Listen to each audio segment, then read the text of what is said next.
So we are back, and because the WWE had their first stadium show in the United Kingdom with Clash at the Castle for the first time in 30 years, let's talk about some other shows that were also there in the United Kingdom in some way, shape, or form. But let's talk about the first one. It was actually called the WWF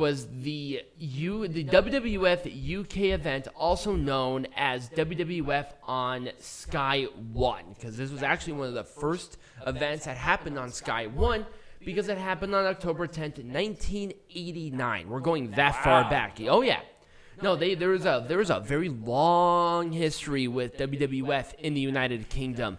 A lot of the bigger, one of their first tours that they did outside of America was actually in the United Kingdom in general, not in Europe. So that's kind of what happened there. Now, this first event happened in 1989, and it happened in the London Arena in, London, England. Now, the London Arena does not exist anymore. It was demolished. It was closed in 2005, and it was demolished in 2006. It had 7 matches on the card, and it was it was main evented by Hulk Hogan defeating Randy Savage for the WWF champion, because obviously it was late 80s, early 90s Hulk Hogan. Let's talk about the next one, because they actually skipped a few years, where we go back to it in the European Rampage in 1991. And this was the tour for many of years. It was always called the European Rampage, and it always ended in England in the same arena.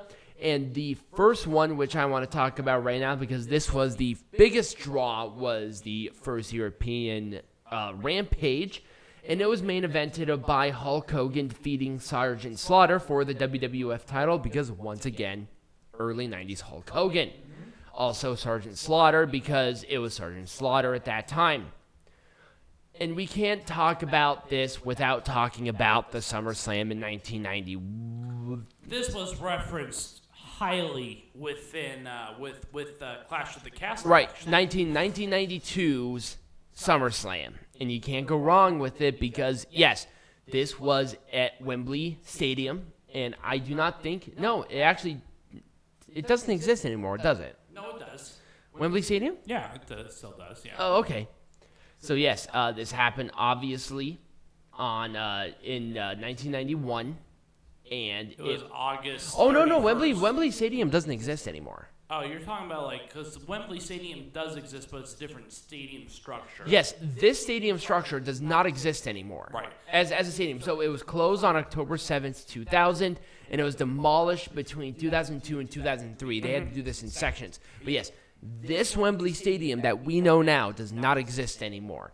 I don't think it's called Wembley Stadium anymore. I don't know either. Maybe it's Well, because they have the sponsored arenas in stadiums like they do here in the United States. I mean, not quite as many, but yes, they do have those. I mean, goddamn, the one in right now is Principality Field. So right. So, anyways, a long story short is this is I think the second or third iteration of Wembley. So yes, yeah.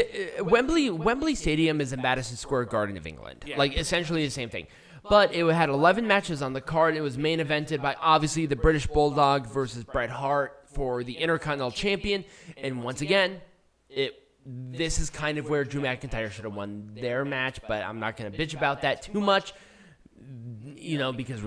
because that's just what it was. Also, fun fact, the British Bulldog got so high on pills and drunk that he forgot literally everything, and Bret Hart had to call every single spot in the ring. I remember you telling me that when we were watching this. Yes, Bret Hart was in the crowd as well for Clash of the Castle. It's kind of funny because he looks exactly like Bret Hart, but they just put a gray wig on him. It's the funniest thing in the world. I love Bret Hart. He can't age. It must be all that fucking maple syrup that he's drinking. I just feel like it is. And all the sorries and Canadian bacon, it just happens. Oh, I know. Now let's talk. I was hoping that he would just bring out a gigantic vat of Canadian bacon and start munching on it. If he did that, that would be the greatest pay-per-view of all time. So let's talk about WWF No Mercy in 1999. This took place in England. It did. Huh. this actually took place in Manchester. The Manchester Evening News Arena on May 16th, 1999. And it's actually now known as the AO Arena, same exact arena. And it had 8 matches on the card. It was main evented by Stone Cold Steve Austin, retaining the WWF champion against Undertaker and Triple H in a triple threat match. And I think there were a couple of other No Mercies and stuff that were within the United Kingdom. But at this point, the tours were pretty much it because they didn't want... Because really, WWF is a United States promotion. They want to make sure... It was a time zone thing. Right. They want to make sure that it was congruent. And especially during this time, it was very important because it was all pay-per-view. Yeah. They didn't want to have that. And it was very difficult to have a replay of a wrestling show that happened at that time. It was very odd. Right. But they made it work at least for a couple of times. And especially during... Not the insurrection that you want to talk about. We're talking about insurrection. We're talking about insurrection. We're talking about the good one, not the bad one. Right. We're not talking about January 6th. We're talking about the other one. I was this close of having a picture of January 6th and say, "Oh shit, wrong insurrection." I'm kind of disappointed now that I didn't have that because that would have fit really well. It was main evented by Joe Biden versus Donald Trump. Can we have that? I want that to happen. That'd be in awesome. A steel cage match. And you have to have the black and red ambiance to it because reasons. Anyway, this is not a political show despite us being a parody of a political campaign. Yep, exactly. Anyway, so let's talk about Insurrection, not that one. Now, this was the only reoccurring pay-per-view, like truly reoccurring pay-per-view line within WWE that only happened in England or in the United Kingdom. And how many of these did they have? From 1999 to 2003. Okay, so not too many years. No, there were a couple of them. Now, this was the final show. Now, this happened in 2002, so they had one additional, and I'll talk about that one. But in 2002, wasn't this the first ever brand exclusive pay-per-view as well? Yes.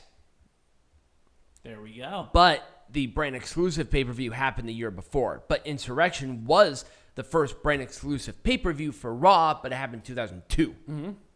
Now, 2002 was special because that was the final show that they did before the infamous Plane Ride from Hell happened. Mm-hmm. But they already had the Insurrection in 2003 already booked, so they had to do it. Now, this one happened in the Telecast Arena, formerly known as the Utility Arena, Newcastle, on June 7th, 2003. And it was the only reoccurring pay-per-view in the United Kingdom. And it had 9 matches on the card. And it was main evented by Triple H defeating Kevin Nash for the world champion. Yeah. Obviously, this was during Triple H's reign of terror. Yeah, I think I saw this. I think that Wrestling Bios did They did do a expose, not an expose, a recap of this rivalry. I remember this. Yes. Well, of course, everybody wants to talk about the reign of terror, but this was the last one that I want to talk about because right after the 2003 event, they did absolutely nothing until Clash at the Castle. Mm-hmm. As far as pay-per-views went. Now, They did, of course, NXT UK was the big thing, but they have done a lot of tours in the United Kingdom. Right, but this was like the last like true pay-per-view before they stopped doing that entirely. The issue with this is not only just that time zone, but after the Plane Ride from Hell especially, they wanted to make sure that everybody had the opportunity to rest and get sober and get back on there. It was really more so of an HR and PR nightmare sort of thing before anything. Right. And it just was, it's very odd because, I mean, nowadays it's going to be a lot easier for them to do this because they do it all the time. And especially Clash of the Castle and Clash of the Castle. Clash is a Castle. I'm just going to make that work. Clash at the Castle and how successful that was, it's going to be reoccurring again. Right. But, and of course we can't have whirling penises. Right. I mean, as much as Velveteen Dream wants that, we can't have any more of that. but the issue with that is that that's actually going to be consensual. So that is true. Well, I mean, was it really consensual even then? No. Was it consensual now? Hell no. Right, absolutely. But the thing is that no non-consensual penis posting. No. I'm a good Christian animal as it relates to that. I always make sure that they are aware of seeing the big guy. So call my. I don't know if I want to call 2.3 inches the big guy. But. Maybe flaccid. So let's talk about just the European tour in general, because they continue to do the European tour, and it's always been incredibly successful. Mm-hmm. Since 1989, the European tour has been a constant. That's why they're doing NXT Europe. Right. They're doing NXT Europe. That's a thing that's going to happen. The thing is with the UK is that because of the restriction, it was COVID. Although we did talk about this last week. So we did. We talked about it more in general, but right. I feel like especially with Brexit. Brexit did not help them whatsoever. But if you wanna go into detail about that, we do have another video on that was very recent. So I recommend you watch. It was literally the last episode. It was. So go ahead and listen to the last episode when we actually talked about the future of that. But going to what it is, I think that's going to be the NXT's version of the UK tour. Yeah, it's going to continue. Like, expect more European pay-per-views because this was really successful. Right, and at the same time, in Wales, because it's part of the United Kingdom, they may or may not have a UK tour within of itself. Oh, no, they will. I think they're going to do maybe like one or two big shows. I don't think they're going to do a full 2 or 3 week tour. I think they're going to do the European tour, but then they're also going to have some guys that are going to go on that also fly over to the United Kingdom to do Raw, SmackDown, big pay-per-view. I think that they will have a tour of the UK. I don't think so. But we're gonna see what's gonna happen there. But that's anyways, just when we come back, we're gonna talk about we're gonna legitimately pivot into All Elite Wrestling's All Out. All Out.